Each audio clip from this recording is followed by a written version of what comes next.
Thank you very much, Sharks. Welcome back. Fnatic and GRX are setting up. I love that. If we're going to give up one loss, it's going to be to 100 Thieves. I think a little bit of a troller response, obviously meaning he doesn't want to lose to Fnatic. Is that all right? It makes sense from the standings because if they lose to Fnatic, then they would have to play a tiebreaker. If they lose to 100 Thieves and beat Fnatic, then they still get first. Well, there we go. That's the plan. As we're getting set up for the third game of the day, Fnatic will be playing their second, as will GRX. Whippo is in, Soaz is out, Bebe is in, Empty is out. So substitutions on both rosters. We will be able to get some Whippo faces on camera, and he had a fantastic performance. The last time they played, GRX attempted to dive top, and Whippo almost outplayed them 1v2. So I think one of the values of bringing both Whippo and Bebe in is obviously the quarterfinal spots have been locked in. The whole point of this game for Fnatic is that they want to maintain a solid record. They need all their wins if they want to have that tiebreaker against Invictus Gaming. And for GRX, they obviously want to go out with a bang. So giving in more of their players that stage time, giving them that valuable experience is good. But also I think it's good to get Whippo warmed up because who they decide to use for the Invictus Gaming match is still up for debate. And depending on what style they want to go for, whether they want the more aggressive Whippo or more of the stable, solid rock that is Soaz, will heavily depend on how they play in these early matchups. We are getting ready for picks and bans, and Fnatic are on the blue side.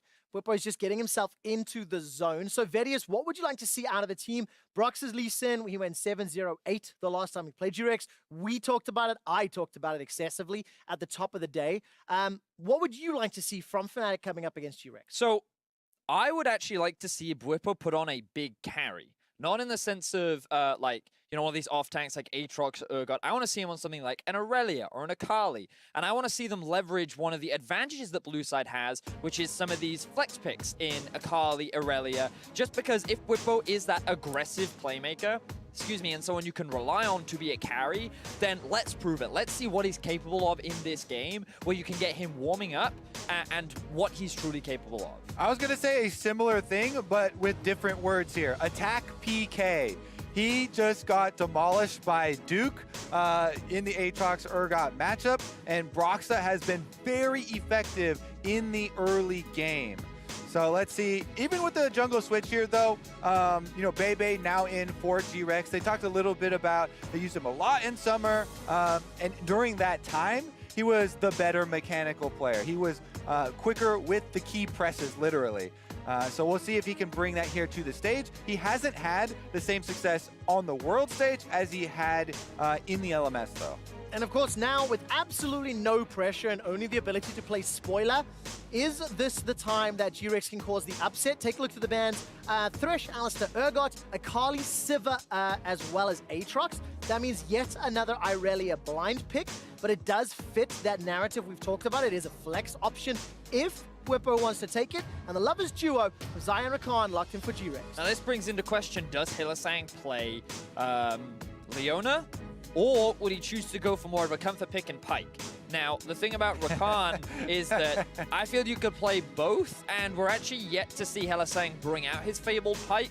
But instead, he's going to go for more of the defensive option. Maybe he wants to hold the cards closer to his chest. Door number 3 is going to be the man who holds the door, Braum here for Fnatic, and it is going to back up. Of course, we glossed over the first pick, Aurelia for Fnatic, for Caps. Again, around this guy in the mid lane. He's gone for dives. He always goes for the early kill.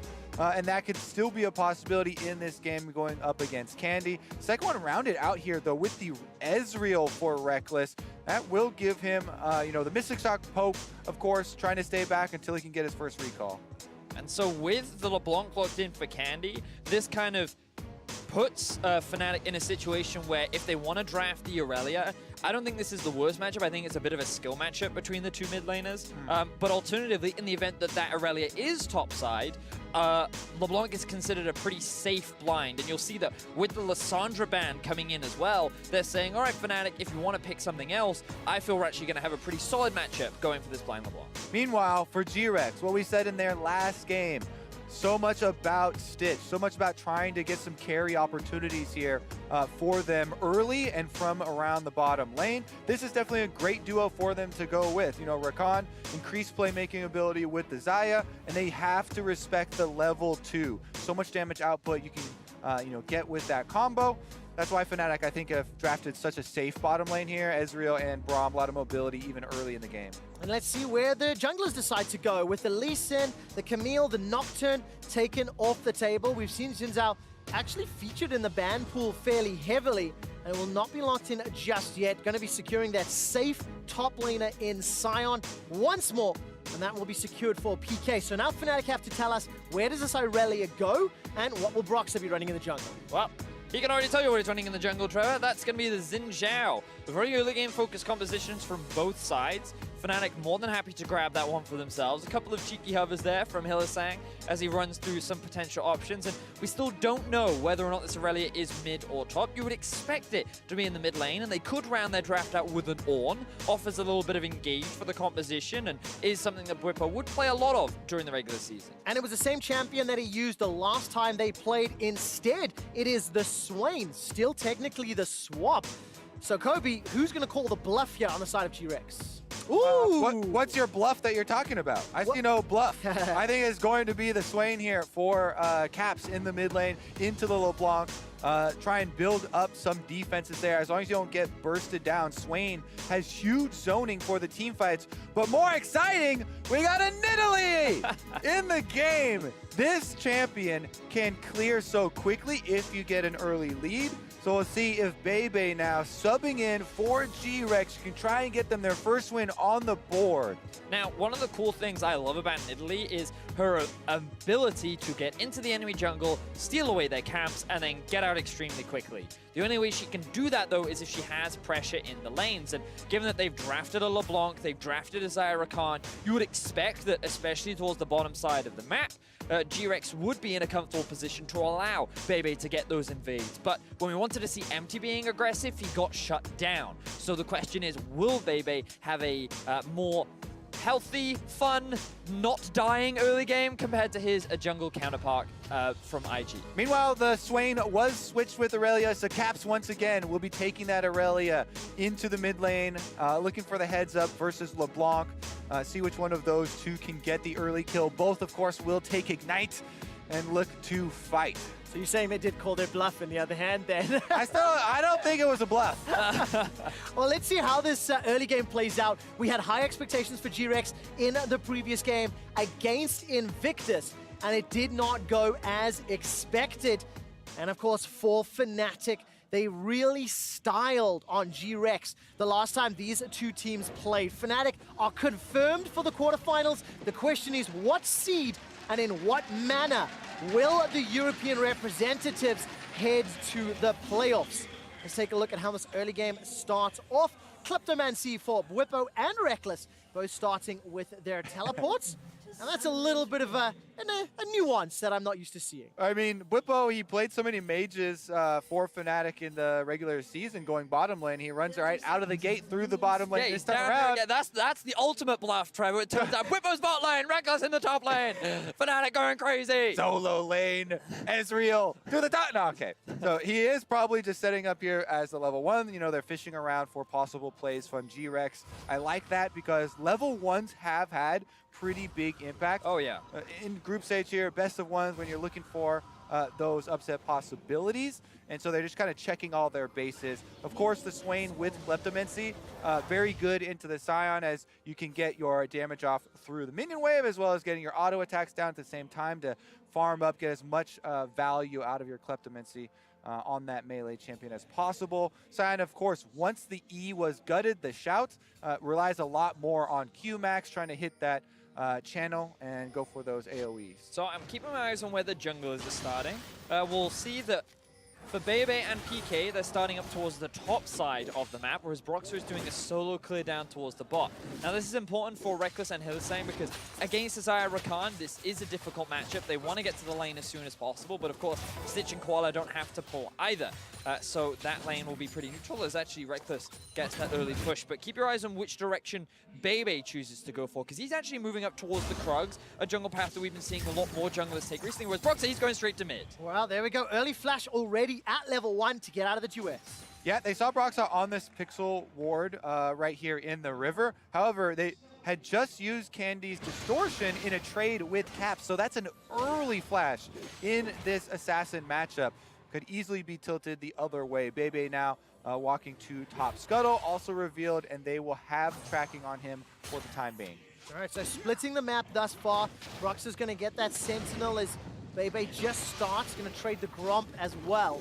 And then we're going to take a look at how the lane setup continues to play out. Caps always on the aggressive, always playing on the front foot. But if we check down the bottom lane, Rekkles and Hilly, they're pushing into Stitch and Koala for the time being, although it looks like it's bouncing back. Exactly. I like this ability for Fnatic to force the map split. When you invade with your jungler to the enemy blue side like this, you can cut off any sort of support for the bottom lane. So Fnatic taking the camps on the bottom half of the map here with Xin Zhao allows both Caps as well as their bottom lane with Rekkles and Hylissang to have that security. That's allowing them to play all the way forward. Take a quick glance at Bwipo and PK. They're trading for the time being. This is the half of the map where GRX have that little bit of an advantage. Bwipo is being pushed in, manages to get a lot of damage down with the Death's Hand. This is very close to a solo kill, but the minions are going to do so much work if Bwipo sticks around. Take a look for the Javelin toss. Here comes Bebe. Can jump under the tower. Death's Hand and a tower shot helping out Bwipo. And PK was too low to stick around. Yeah, Bwipo does still have his flash, so difficult to try and land a spear or anything. The only way you commit to that is if you know he's low enough to just go for the Q as far as the execute, and that is going to be enough to ward them off that possible dive. So Bwipo is just going to reset, go back to base, TP back in. PK has just done that as well and picked himself up a health crystal, but he's already built himself up a pretty healthy early game lead. And you got to remember that as the Scion, you don't have a huge amount of wave clear, but thinking more about the draft, it was clear that Fnatic, they wanted that extra bit of AP damage. They wanted to have that threat on the other side, and that's why they locked in the Swain along with its flexibility. Now Fnatic spot lane, they tried to go in, but Hylissang, he missed. Yeah, cheeky usage of that melee minion all the way up front, using the stand behind me. Doesn't find the target, but I like what I'm seeing from Bebe already. In the previous game, there was some expectation and pressure on him to step up in the early stages of the game. And as GRX and Fnatic split the map for the first 5 minutes, Bebe now finds himself looking for a Javelin toss onto Caps. There's vision provided by Candy, so could be like shooting fish in a barrel if Bebe can find the right target. Yeah, Bebe sticking around behind the Raptor ward here. Broxa now does have vision on him. Pop the ward, though. It looks like they are going to go for the decent skirmish, rotating both supports through the river, but nobody committing. Kobe, you can feel the tension building, but neither team willing to commit just yet. So playing patient, playing a little bit cautious, and Rekkles is able to pick up that Sheen and use his teleport back into lane with a very advantageous start. Exactly, they're trying to keep up the pressure here. They push the minion wave hard from the very beginning, using this teleport very quickly to make sure he has an item advantage. There's no way for Stitch to get similar combat power right now. They're forced to stick here and try and shove this lane out. I completely agree with you, Kobe. And that's one of the advantages that you have of the TP, but of course the combat summoner of the heal will be much more valuable if they were to go for the all-in 2 versus 2, which you would imagine Rekkles and Hylissang will want to avoid for the time being. But in terms of this early game, things have been relatively slow. No huge plays have been forced either side, and if we're looking at who you expect to make the more aggressive early game playmaking, it will be GRX. With the LeBlanc, with the Zyra Khan, especially when these level 6s come through, is when I want to see Bebe trying to force something with his lanes. All right, I'll keep my eyes on his positioning. For the time being, he's up at the Krugs. And looking at the CS discrepancies, 8 or 9 advantage for Bwipo, around 10 for Rekkles.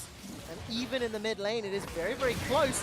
But Bwipo's going to be in a little bit of trouble. Forced to throw down the ultimate, and now he's looking to escape. Looking to turn this around. The burst is available. The souls are there. Flashing out of the tower.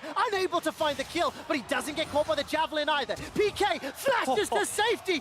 Bwipo wins a 1v2. Bwipo stands tall in that 1v2. Really wanted the explosion damage right there. Not close enough to finishing off either of them, but in the end, he also got the flash bottom lane. Oh, Rekkles gets knocked up into the air. There's no summoner heal, remember. They managed to pick up one before Stitch takes down Rekkles. Defensive flash from Hylissang as Caps is looking for Stitch. It's a flashless bird, a flightless bird, a stunned up bird, and Caps will be able to pick this up. That's 3-1 in kills for Fnatic.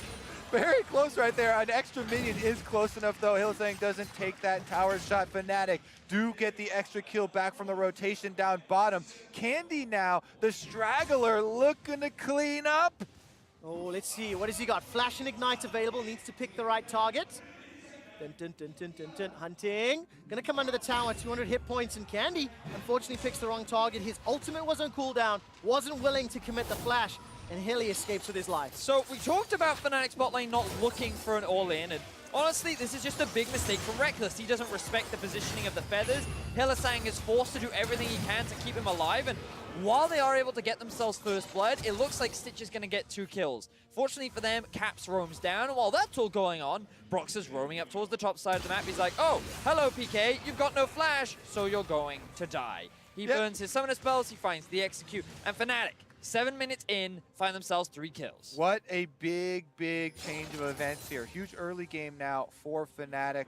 Reckless, after that, getting back, purchasing his tier as well for the Ezreal, but top lane again, we've got more action. All right, Visions of the Empire comes out. The Druid actually finds a stun, and that allows the Swain passive to pull PK backwards, but there's not enough damage just yet. It's a Negatron Cloak and Mercury Treads for Cap, so they decide not to go for the dive. And while we had to talk a lot about what happened, we didn't get to properly appreciate the fact that Bwipo, in a 1 versus 2, was able to get away with his life. Oh, I appreciated it. I mean, but truly Not appreciate the just fact get away with his life, make them run for their homes. And that's all that bot lane practice that he had throughout the year. It was constantly the Swain Pike down at the duo. I like it. I like It was brought it constant. together.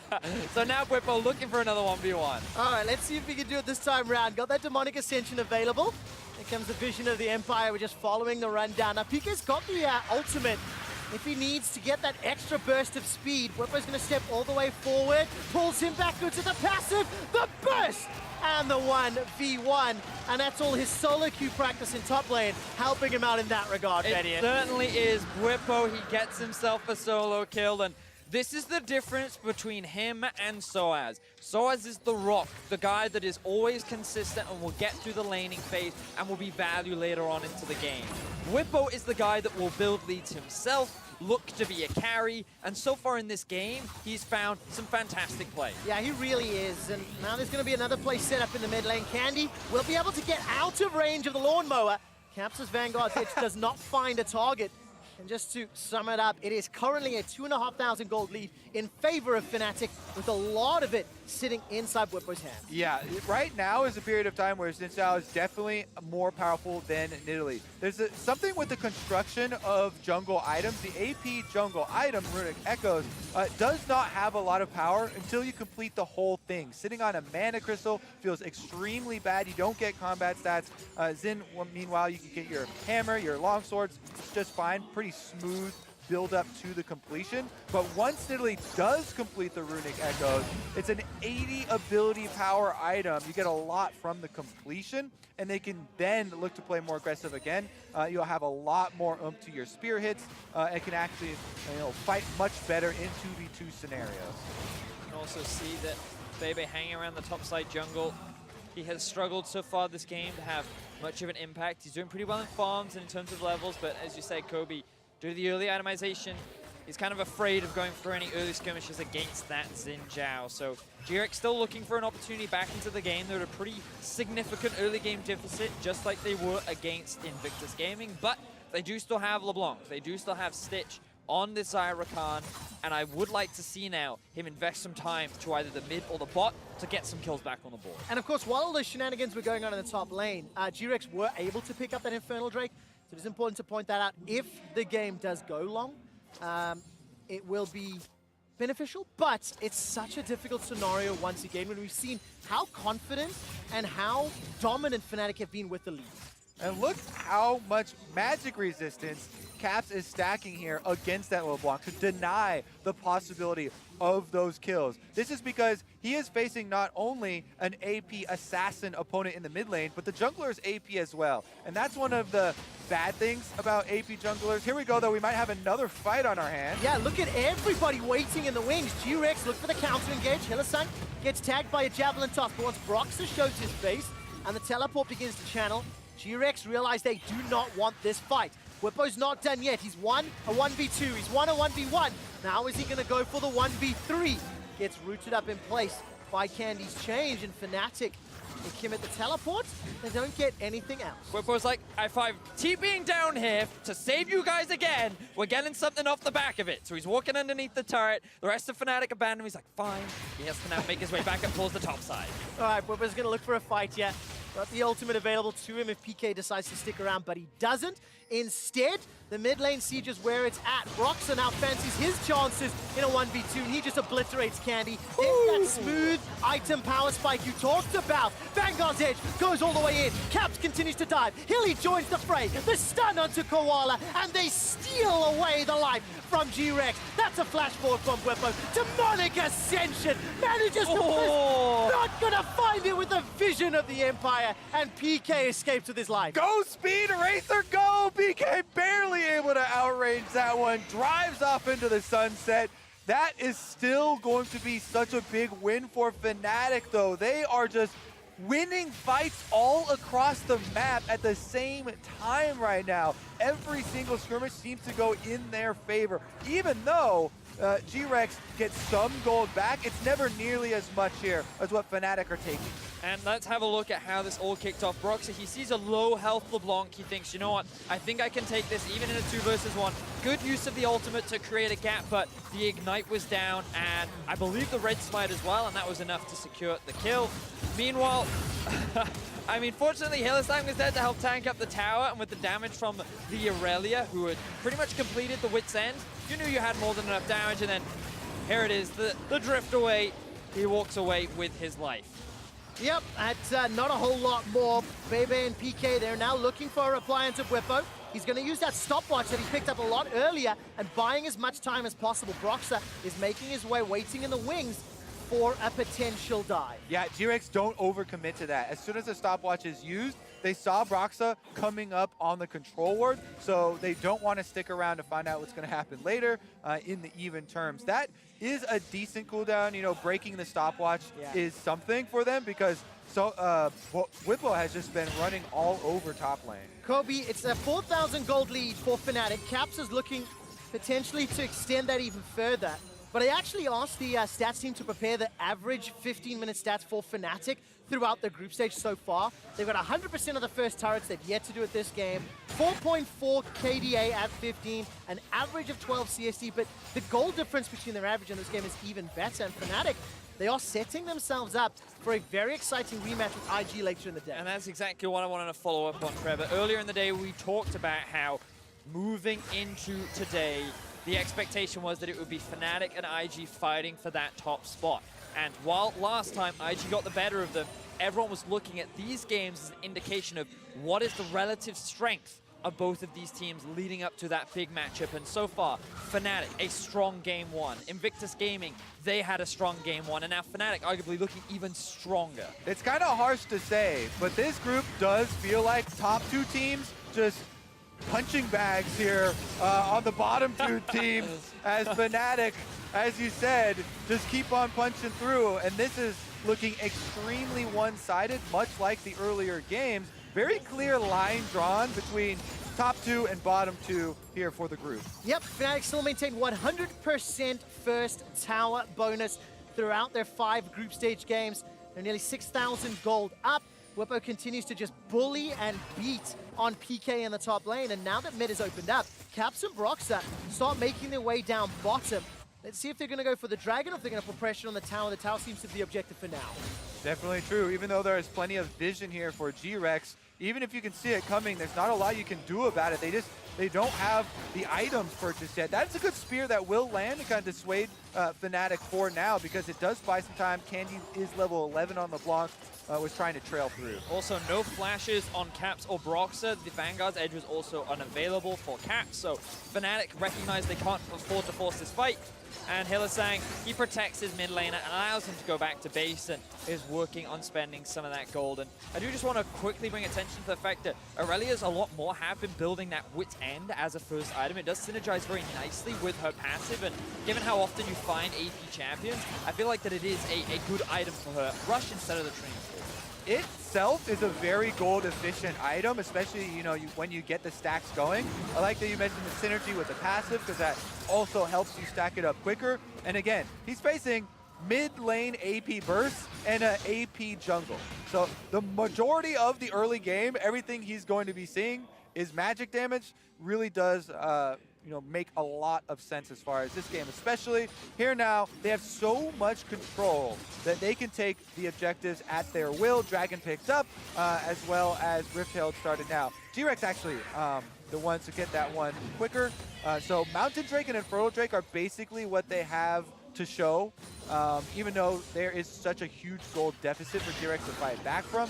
If they can kind of stall out here, maybe they can rely on some buff power later. And it's just showing where Fnatic's priorities are. They're looking for the kills, they're looking for the towers. They actually haven't made any motion towards the Dragon whatsoever, so when Fnatic backed away, GRX, they did take the objectives they could, but at what cost? Because of course Rift Herald was secured by Broxah, he's got that in his inventory, and I'm keeping my eyes on where he decides to drop Shelly. And the thing is, Fnatic are willing to give up that Dragon because Mountain Drake only gives value to GRX if they are able to auto-attack turrets or, you know, auto-attack Baron. If they aren't able to get damage on these objectives, then it's not going to help you out. And Kobe, as of right now, not looking like it's going to be the game isn't going to go long enough for Fnatic to believe that Infernal and Mountain will matter, especially when you see the way they're tower diving, where they're moving around the map. But this bottom outer turret, most definitely the target, at least for the rest of Fnatic as they were making their way down. Then Caps decides to roam back to the mid lane, and it's just chipping away at each of the objectives. Caps survives for a few seconds longer and hit Bebe one more time as Fnatic secure their 9th kill of the game. Now they turn their attention to Candy. He's running low on mana, but here comes Koala. Gets a knock-up as well as at least a reply back, I think, with the Ignite. Hylissang's in a little bit of trouble, and GRX, they trade 1-for-1. And that is a 4-kill shutdown for GRX in the 1-for-1 trade. So to their favor, they do get those rewards. But again, it does feel like Fnatic are just pressuring so hard, and they're kind of playing this play because of the lead that they have been able to accrue. And now there's only a 1,900 goal difference between the two mid laners, so the gap is definitely starting to close, but unfortunately the deficit is so huge. You can see here, with the amount of damage reduction that Caps has from the W, he soaks up a lot of the initial burst from GRX, but then he takes a lot of tower shots. And fortunately with the Ignite down and with Caps going back in range of the tower and taking another tower shot there, it allows Candy to punish him and find a shutdown kill. And for GRX, those are the types of very small wins that you have to look for, that you have to continue to try and count on. So it's definitely an opportunity that they need to jump on. So good job there for them punishing Fnatic and getting that shutdown. There are more shutdowns for them to try and grab. Yeah, absolutely the case. GRX are still 7,000 gold behind. Baron is now a objective to contest. You can see Fnatic shifting all of their vision to the top quadrant. But while we have been chatting about those previous few kills, the bottom turret has fallen, the top turret has fallen. It's 3-0 as far as those objectives are concerned. And for Fnatic, they're very content. They're playing a little bit fast and loose, but they've got the advantage. They've got the team composition to do so. And you can see, it feels like every time Caps is on screen, he's posturing for a kill. He's threatening some sort of dive. And it's just, it's very suffocating to play if you're on the side of GRX, and they've just got to try to hold on to these inner turrets as long as possible. Now, what we did say earlier about Fnatic is that, ooh, hang on, a bit of an engage. Yeah, very nicely done, the flawless duet. It interrupts the quickness. There goes the Vanguard. Caps dashes all the way forward. Koala escapes with his life for now. Not long enough. Reckless snipes him down. You can hear Busan cheering in the background. The Rift Herald was summoned. It got a good charge onto that inner top turret, but Fnatic is starting to back away. Here comes PK, throws down the unstoppable onslaught. Hylissang chucks out the Glacial Fissure. So far, he's the first to fall. Now Broxah looking for stitches. Whippo chases forward. The Demonic Ascension burst blows up the GRX HP bars, and Bebe escapes for now. But the tower will not be long for this world. In actual fact, Bebe pounces forward into Reckless's waiting hands, and GRX with a delayed ace. And Fnatic, they shut down everyone on the side of GRX. It was Hylissang that started that one off. He got a little over-eager. He went in while the rest of Fnatic were going out, but ultimately that was the catalyst to allow Fnatic to walk over towards the Baron and secure another objective. We're in for a pretty quick day, gentlemen. This is another 22-minute Baron. This is the third game in a row that's been very one-sided, and Fnatic extend that goal lead even further. You know, and the funny thing is, Quick Shot, I still believe that the final game of the day is also going to be quick just because of how they like to play. But we can see here that Koala, he's just trying to interrupt the Rift Herald spawning. And with that ulti down, Caps is like, okay, he's squishy enough, I can dive this. A good ulti from Reckless on the back end secures the snipe, and then they start to disengage.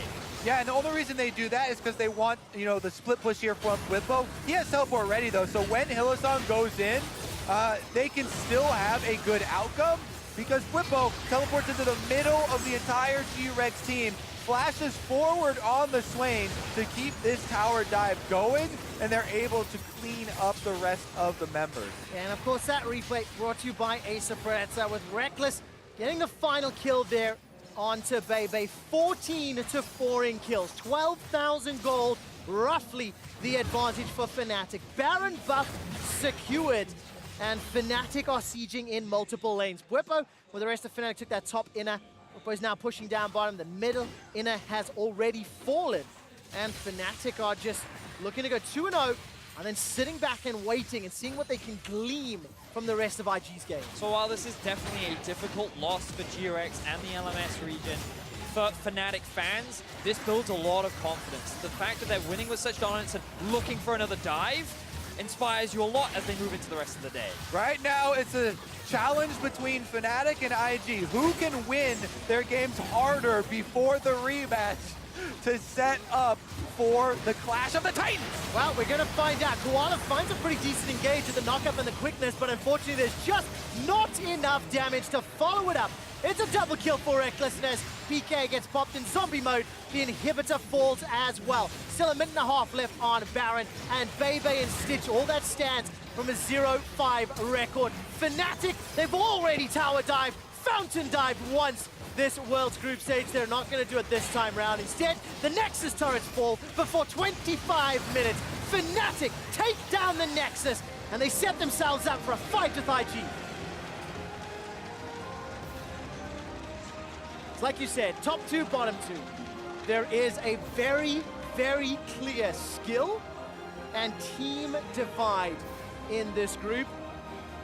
And Fnatic have left two very big statements for the LPLs Invictus Gaming. And the Analyst S also talked a little bit about both of these teams looking at their opponents' games in the day to try and glean something, maybe some strategy revealed. But honestly, I don't think we've actually learned that much different from either of them in the early day games here in this stage. That just makes the possibility of surprises later that much more exciting. Yep, it certainly does. And the one thing I will say about Fnatic is when we compare this team to last year, last year you could argue that they had a more difficult group, but at the same time, they had Caps, who was a rookie. They had Brox, who was also a rookie on the international stage, and they also had a different support in Jez's. Now, coming into this year, we heard it from Brox in his last interview where he felt that playing with the team for longer allowed them to build better synergy. It's not just a lot of individuals now, they are a stronger team. I feel like what they have demonstrated is that they are a much stronger and a much more grown Fnatic compared to what we saw last year. Very interesting to see whether or not Fnatic and IG can rein in the excitement and the chaos when they face later in the day. But before we get there, we got to head to the State Farm Analyst to break down the result. Thank you very much. Quick shot. Blazing fast game for Fnatic here. Sub 25 minutes in their victory over GRX. Again, checking the boxes on their road to facing IG at the end of the day. They want that #1 seed. Of course, it's the best team I've ever seen in the last 24 minutes. And they delivered. What a performance. There we go. We all hype. Yeah, very much so. Let's take a look at some of the early action in the top lane, out of Whippo in particular. This guy comes in off the bench in place of Soaz with the Swain. I love the aggression that he approaches every matchup with. And it feels like you can't go wrong, whether it's Soaz, whether it's Whippo, whether the fact that people keep coming out and trying to dive this guy, and he keeps turning 2v1s on their head. I believe this is like 2 games back-to-back where Whippo's like, no, you're stuck in here with me. Yeah, nearly getting the dive kill. The sign eventually died. Then later he's able to get the solo kill. And this is one of the differences between him and Soaz. They said it in the cast. Like, Whipple played a lot of Swain in a different lane during the summer split, but he's also able to pull it out top lane. So you get more aggression, which has its highs and also its lows. This game, we saw all the highs. Yeah, we saw during playoffs, they would always start with Whippo in the best of fives, but if they ended up losing a game, they would then take him out and actually sub in Source instead, because Source is still considered like he's the veteran up in that top lane, and when you have these kind of plays where you are going all in all the time, it's great against a team like GRX, but it can really backfire against a team like IG. Do you think it's more so to have Soaz's veteran voice behind stage with the coach in terms of like how you would pivot or what you would pivot on versus him being able to glean something from the 1v1 matchup, so when he goes in, he now has the secrets figured out? I think that definitely helps. It's the kind of jungle strategy we also see from a lot of teams where they leave the smarter jungler backstage for game one so he can learn the pathing and get subbed in. I think with Source it can be the same. But it's also, if you don't have to use Source and you can give Whippo as much experience as possible on stage and playoffs, you're going to do that as Fnatic because he is still one of the guys you're building around for the future. I want to keep building on this conversation in just a moment. Before we get back to it, though, we have to recognize our MasterCard player of the game. Whippo played phenomenally, but Caps is the one who earns the honors in that blind pick Aurelia domination in the mid lane. And he definitely has his work cut out for him because he is looking at Rookie at the very end of the game. So I like the fact that Caps already feels like he's warmed up. Like he stretched, he kind of shook out some of the jitters, he went for the hardcore plays, and he is not backing down today. Yeah, so much confidence they put on him in the draft phase, just locking the Aurelia before even counter picks could be banned out. And then he smashes with it. Twice now. I'm a little bit, like, I'm hyped, but I'm also a little bit concerned because he's Of course you are. super greedy today. Yeah. I don't know if it's just because it's against two weaker teams he's doing it, but like he almost died when we went to Rio. I mean, it's becoming pretty clear with an average game time of 27 minutes and 29 seconds through 3 games. The difference between the top of this group and the bottom of this group is larger than in any other group here at Worlds. All right, so because that kind of gap exists between the top 2 teams and the bottom 2 teams, I want to continue our discussion around Fnatic versus IG. And in particular, continue this discussion around which top laner Fnatic might want to use looking ahead to that 6th game of the day. Let's continue talking about Soaz, Whippo, where and when these guys should be used, what are the advantages, what are the disadvantages? I mean, personally, as the LPL representative, I'm actually more afraid of Soaz, although I can understand why you could lean towards Whippo, because if you think it's going to be the Shy, you can pick up Whippo, you can go for something like that Swain pick, and maybe you feel like you have a bit more of a 1v1 edge there, but I feel like Soaz has that in spades anyway. Yeah, if you look at overall composition for Fnatic, you don't need 3 carries. In League of Legends, you can do more than fine with just 2, especially when it's your AD carry and your mid laner. So what I like about Source is that he will always take the tank. He will always accept that he's not going to be the focus, and he provides a much bigger voice when it comes to saying what is maybe the smart play. Whippo's comes a lot more of, let's go fight, let's kill this guy, let's kill that guy. Yeah. And while you do get the flexibility of a few more carries for Whippos, I think some of the things like Swain, if they absolutely need a top, Source has played stuff like that in the past. It's just not what he's playing right now. But I like when you have Caps and Reckless to focus on a tank top laner and then just play around your mid and bot lane, and that's where Source slots in very nicely. Yeah, so like strengths and weaknesses, I think Whippo's a stronger laner than Soaz, and Soaz is a stronger team player and with more experience. And what was really interesting to me about this last game is that Reckless picked Ezreal into the Xayah instead of going with something like Kaiser Leona. So if you're going to do that strategy, I think you want Whippo in there against IG. Because you're taking away power from the ADC? Especially if you're trying, with IG trying to play such powerful lanes. If you're not going to opt into the skill matchups bottom lane, you're going to be more on the back foot, and you need the top side of your map to do more. I want to add in just one last point here. EU top laners actually felt like Source was as good, if not slightly better, in the laning phase than Whippo. He's just not as aggressive. That is really the difference. And you can then argue, being more aggressive, does that make you better or not? It'll make your numbers better. It will definitely make you, in good games, it will make your numbers better. In games where you get camped, you will not look as good.